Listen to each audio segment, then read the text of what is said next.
Whoa! Championship game weekend for the NFL. Plus, is Brady actually retiring? Plus, what's the deal with delays in the new football product? And a hunch that I have as to why that is happening. Stay tuned.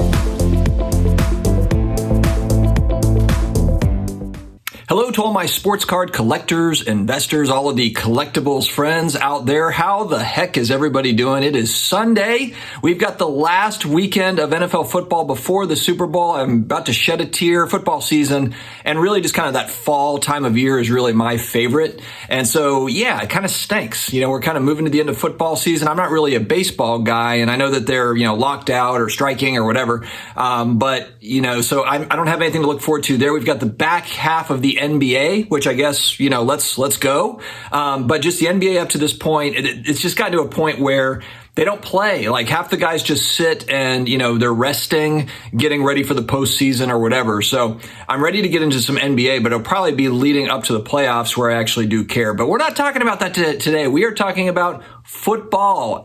Pick in the 2017 NFL Draft, the Kansas City Chiefs select Patrick Mahomes, the second quarterback. It is Patrick Mahomes, the second, not Deshaun Watson. That was the apple of the Reed Dorsey eye in Kansas City. NFL football, huge games today with implications for all these teams, really. I mean, the Chiefs are really the only team that's been there, I guess, outside of the Rams a couple years ago when they lost to the Patriots. But the first game is the Bengals and the Chiefs, and I am not a Bengals fan. I am a Saints fan, and our little saying or whatever is who dat. For the Bengals, it's who day. It's not as good as ours, not even close. But I am going to be pulling for the Bengals. I've got a few friends that are big-time Bengals fans. And typically, if I don't care about a particular game, I root for the underdog. So the Chiefs have been there. They've been in 4 straight AFC Championship games, believe it or not. They're starting to get annoyingly good if you're not a Chiefs fan. If you're a Chiefs fan, then you're cool with it. If you're not, then it's kind of like, okay, I'm all right seeing some other teams get some play in here. So I'm pulling for the Bengals. I think it's going to be a heck of a thing for Joe Burrow to be able to pull that out in Arrowhead. Okay, here we go. With the first pick in the 2020 draft, the Cincinnati Bengals select Joe Burrow, quarterback, LSU.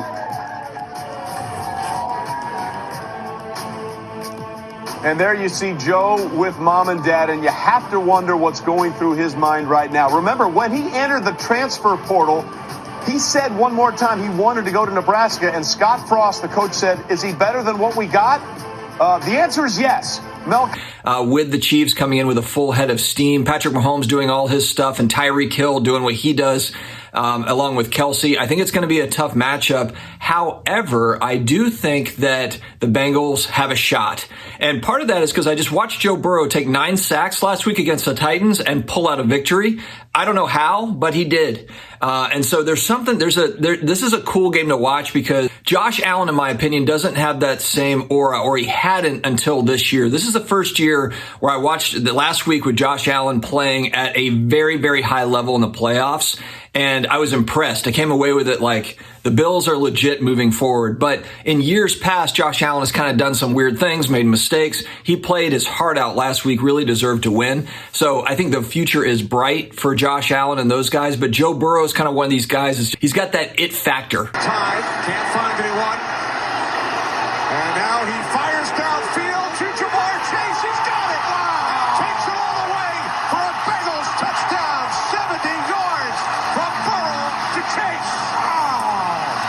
Joe Burrow's got that it factor. It's like a confidence, and you always feel like the Bengals now they're kind of gotten to a point with this quarterback that they can win at any point. They can score and they can come back, kind of like what you would have with. And I'm not saying that Joe Burrow is Tom Brady, but with Tom Brady, the game's not over till it's over. He can come back and beat you at the last second. And Joe Burrow has kind of got that air about him. Like there's something special about that kid. He hasn't done anything yet, obviously, but he's only in his second season. In his rookie season, he was out a whole year, almost half the year with injury. So This is exciting. It's got, like, the young guys are growing up, and we're kind of seeing it all happen this weekend.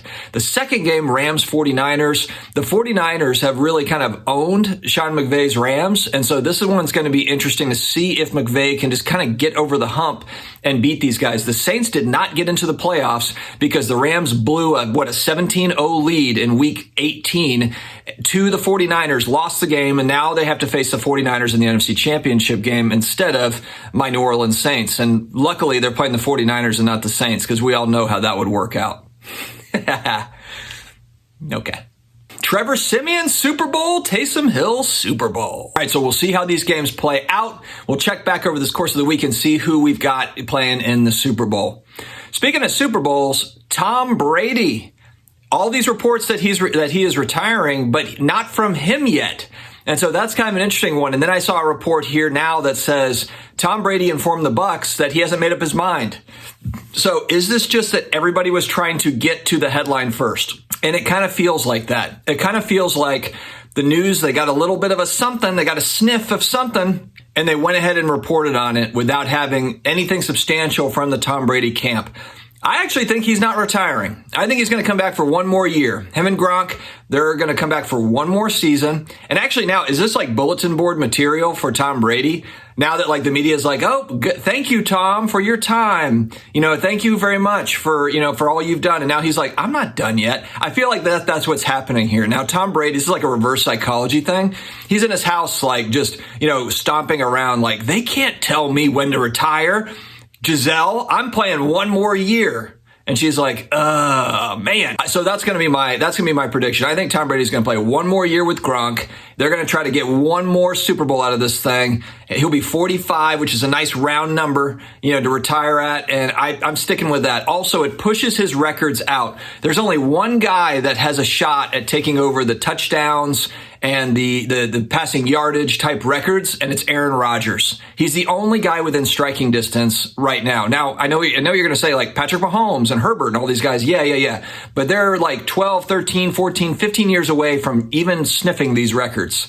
Okay. Aaron Rodgers is within striking distance. And so I feel like if Tom goes one more season, puts out another 4,000 or 5,000 yard campaign, throws out another 40 TDs, then he's probably thinking, those records are safe. Now, will they ever be broken? Maybe, but they'll probably be broken when the NFL moves to like a 20-game season. That's when they'll be broken, because he's got so much longevity in the league. I don't think people just assume that, like, Mahomes is going to play for 20 years. I don't know if that's the case. And I understand that they're protecting QBs and all that, but Tom Brady's longevity is really kind of unprecedented. No guarantee that Mahomes or Herbert or Burrow or any of these guys are going to make it that long. So we'll see what happens there. All right, we've got new football product. I'm actually kind of excited about this because I'm going to make a prediction that this stuff is going to be available in retail. That's right. I don't think there's going to be 100 people in line to get it. And let me explain why that is. And actually, let's first go through what the delays are. All right, so for 2021 Playbook, it was supposed to come out February 25th. It's been pushed to March 2nd. 2021 Phoenix was March 2nd. Now it's March 16th. Prizm football. Now keep in mind, this is Trevor Lawrence rookies and all that jazz.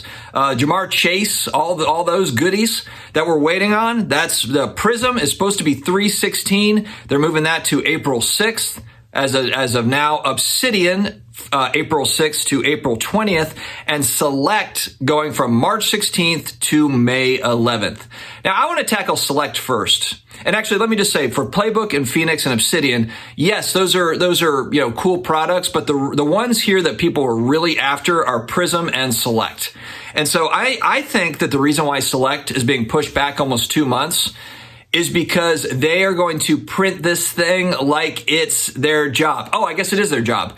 I think that they are going to print the absolute heck out of this. I'm actually kind of excited about that for this reason. I think it would be cool. I'm not a retail hunter. I don't open boxes, but I wouldn't mind just for fun opening Select Football, not because I think it's going to have any sort of long-term viability as far as, investment or whatever, holding value. But I think it would be cool. First off, I love the look of Select products. I just like the look of their stuff. Select and Prizm, I think that they look great. What is Panini's motivation to, hold their production down at this point? Why would they? Why would they? It makes sense for them to go junk wax era print. And actually, I think that they're moving it back 2 months because their printers are breaking down because they're going to print so much of this stuff. And I'm here for it, guys. This year will be the year where I'm just like, you know what? Hey, my sons, let's go to Walmart and Target and find some retail football and break that this weekend and have fun doing it. I think we're going to get back to like 2016, 17 levels as far as retail being available, maybe even 18. I think it's going to be there. I think that this is going to be something that they go bonkers and print it. Why wouldn't they do that? Why wouldn't they?